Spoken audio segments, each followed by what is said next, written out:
Hello, I'm Tony Perkins, President of the Family Research Council here in Washington, D.C. You may be asking yourself, how will same-sex marriage affect my family?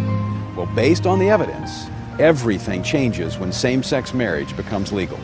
If it is legalized, then it must be taught as normal, acceptable, and moral behavior in every public school. Don't believe me? It's already happened in Massachusetts. That means public schools in every grade, even kindergarten, must teach your children to accept same-sex marriage. This really confuses children. David, appreciate you and Tanya inviting us to come into your home. I've been looking forward to sitting down and talking to you about this because I think this is such an important story, and I think parents need to know what's happening in our schools.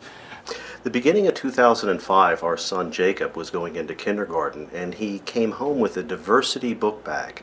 And in the diversity book bag was a book entitled Who's in a Family by Robert Scutch, and that introduces children to same-sex households. Now, wait a minute, let me be clear. Your son is in kindergarten. Yes. And he was given a book about homosexuality and marriage? Yes.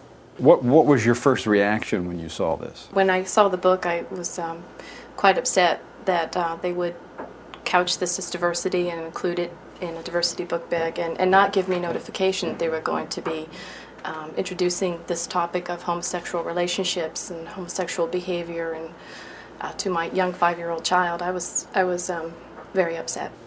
I have the book right here. Who's in a Family? It introduces children to such things as Clifford and her dad's partner Henry. This is what they sent home with your 5-year-old? That's correct, Tony. After the diversity book bag came home, we realized that the intention of the administrators and teachers was to affirm these relationships and gay marriage in the minds of children. When we went into the school, what we requested is parental notification when these issues are brought up by adults within the school, and the option to opt our child out of this type of indoctrination. Said we didn't think, number one, it was appropriate to discuss that with our 5-year-old, and that if we ever felt it was necessary to have that discussion with our son, we would choose the timing and the manner in which to discuss it with him. And then she said, well, she had checked with the administrators and they had said that this was not a parental notification issue, and in fact that any adult in the school could discuss homosexual families and homosexual issues with our children. One of the reasons they give is they said same-sex marriage is legal in Massachusetts, therefore we can broach it anytime with your child.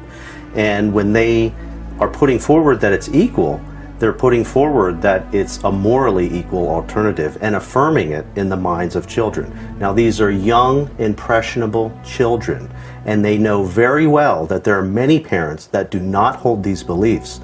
But irrespective of that, in an intolerant manner and in an aggressive manner, they are putting forward that we as parents do not even have the right to know what they're saying to our children. So when she would not acknowledge our parental rights in this area, we then went to our Judeo-Christian beliefs and our faith and said, well, you wish to affirm homosexuality to our son. You're presenting that which is sin as though it is not to our son, and we cannot allow that. And at that point she reiterated, this is not a parental notification issue. It is our sacred duty as parents to guide our child. What they did and what they were doing at the point where they won't allow parental notification or the option to opt out is they were taking the parental role for themselves. And they had no tolerance for the notion that parents have the right to be the primary directors of the child's upbringing and moral education. And I said, I'm prepared to sit here all night until I see some form of accommodation as a parent.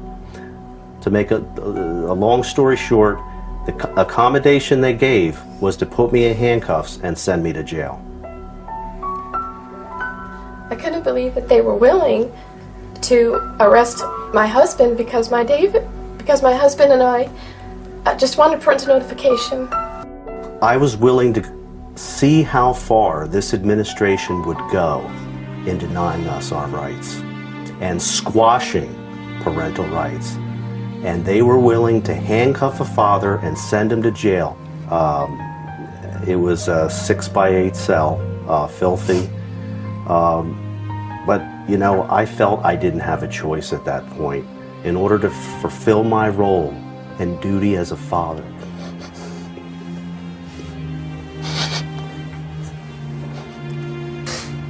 Parents need to stand their ground.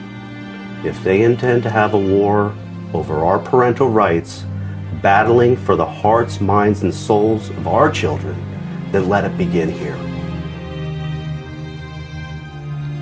Do you see the implications of same-sex marriage being legalized in your state? It affects every family and every child, including yours.